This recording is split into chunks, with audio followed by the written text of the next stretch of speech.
SLBC టన్నెల్లో ఇంకా సహాయక చర్యలు కొనసాగుతూనే ఉన్నాయి. ఆ 8 మంది జాడ ఎక్కడా కూడా తెలియలేదు. స్కానర్స్ ఉపయోగించినప్పటికీ కూడా కొన్ని పాయింట్స్ పెట్టినప్పటికీ అక్కడ తవ్వకాలు జరిపినప్పటికీ ఎవరి జాడ కూడా తెలియలేదు.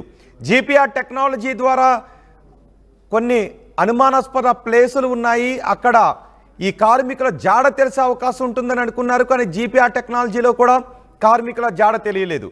అయితే ఎస్ఎల్బిసిలో రెస్క్యూ ఆపరేషన్స్ కొనసాగే కొద్దీ ఇంకా పరిస్థితులు ప్రమాదకరంగా మారుతున్నట్టుగా తెలుస్తోంది. ఏ క్షణాన ఏం జరుగుతుందనే టెన్షన్ కూడా కనిపిస్తోంది. ప్రమాదం జరిగిన ప్రాంతంతో పాటు పలు చోట్ల సిమెంట్ సెగ్మెంట్లు దెబ్బతిన్నాయి.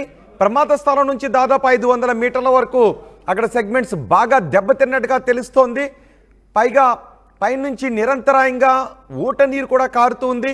మొన్న కూడా ఊట నీటి వల్లే ప్రమాదం జరిగిన నేపథ్యంలో ఇప్పుడు మరో ప్రమాదానికి అవకాశం ఇవ్వకూడదని అనుకుంటూ ఉన్నారు. అందుకే ముఖ్యమంత్రి రేవంత్ రెడ్డి కూడా మాట్లాడారు.